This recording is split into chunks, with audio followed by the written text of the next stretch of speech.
My name is Tran, and at Easton, I am the creative director, so I design all of our apparel and just pretty much anything that needs any type of creative direction. I've been working at the front desk for about 8 years or so with Easton, and Mike came in and walked in about talking about how frustrated he was about the process of designing apparel. I wanted to jump into any type of design element for Easton because I love the company so much, and I just felt like we had no direction in terms of where our brand was going. And I had so many ideas. I just like kind of told him, hey, would it be cool if I did a design? And he's like, you know what, go ahead. And I designed a t-shirt, and then from there I just ended up designing more and more, and that's how I landed this position.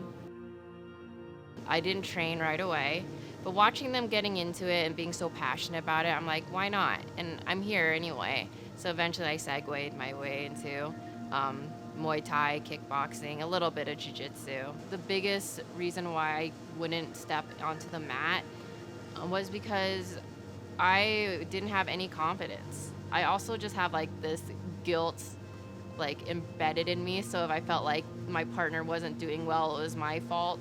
So I felt like I needed to have like a good sense of what I'm doing, which I didn't have at the time. So I went from being like a really shy, introverted person who was too scared to even say hello to somebody I didn't know, to just saying hi.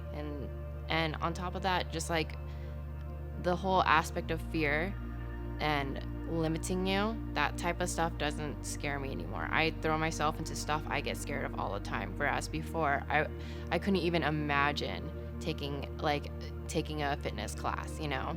I was one of those people who would go in the back of the gym and kind of do my own thing and wouldn't make eye contact with anybody. I think the biggest empowerment moment for me is when I did take that step to start training. Like I said, I was very introverted, and honestly, I was at a point where I didn't really like myself at the time, but I was too scared to change. When you're in an environment where you're kind of caged and you aren't exposed to outside influences, it's hard to kind of take the step to move and kind of make your own decisions. So me taking the step and the leap to get into training, to get into shape, and just kind of take control of my own life, that felt very empowering to me.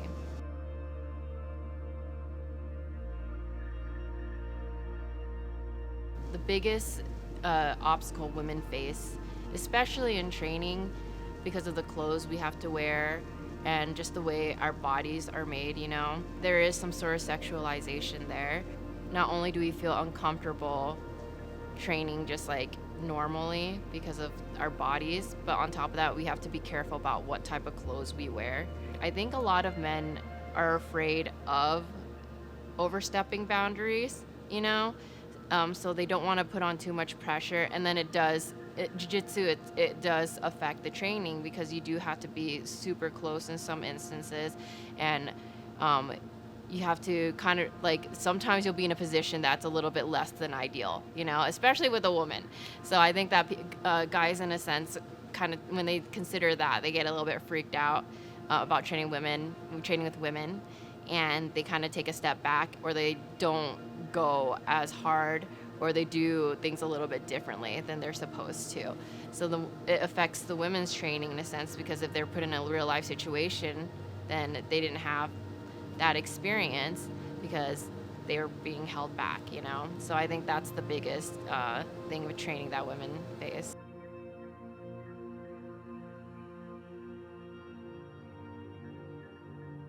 Biggest sexist thing that I've experienced in martial arts is the fact that people think that I can't hang when I talk about it, you know? It kind of felt like I had to keep my mouth shut when we would talk about it because people just wouldn't take me seriously if I did. So I think that's the biggest thing. And I could see that happening in training too. A lot of, like, when you feel like you kind of hold back on correcting somebody because they're like, oh, you're a woman trainer. Like, you don't know as much as my male peer or something, you know? And I think that people still experience that to this day, unfortunately, when, especially female instructors. I think that female black belts and female Muay Thai instructors, and it's relatively new in the grand scheme of things, and people are still adjusting to it. So they I think that even if it's like not intentional and it's sort of something in their subconscious, I think they don't respect some female instructors versus their male peers.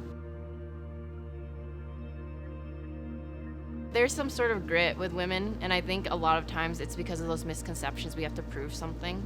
So I feel like they work a little bit harder. They're definitely a lot less likely to quit. So and they tend to also just gas a little bit less. They put you a little bit more through the ringer. So I think that's the biggest thing for sure.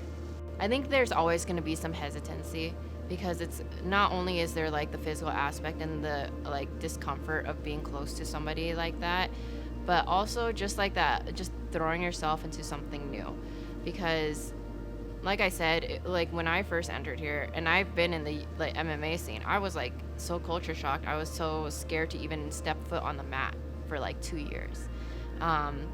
But I think that the biggest thing for women is like, if you're scared, just do it. I think the biggest thing that held me back, especially, and I think a lot of people, not just women, is, the fear. And you end up not learning anything new from that. So sometimes you just got to confront it and just leap into it. And especially here at Easton, I feel like we're such a great community, and we have so much awareness about that discomfort that we make it as comfortable for a new person, especially women, to jump into this without feeling threatened, anything to make you feel like this is something you can do, because I think the biggest passion here is the beauty of martial arts, learning self-defense, and it's less about the physical aspect versus more like the ideal. I think it's important for academies to support women in a sense where open conversations can be had, and women have a space where they can speak their mind and train, but also just like I said, not attaching the gender to it, versus just allowing a space where we all can be equal and we can be human to human and have like these open conversations.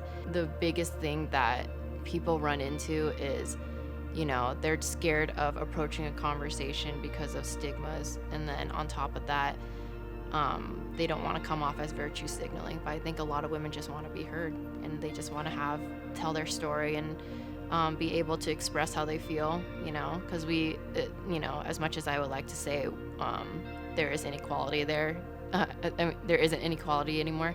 There is, there's still things that we go through because we're women.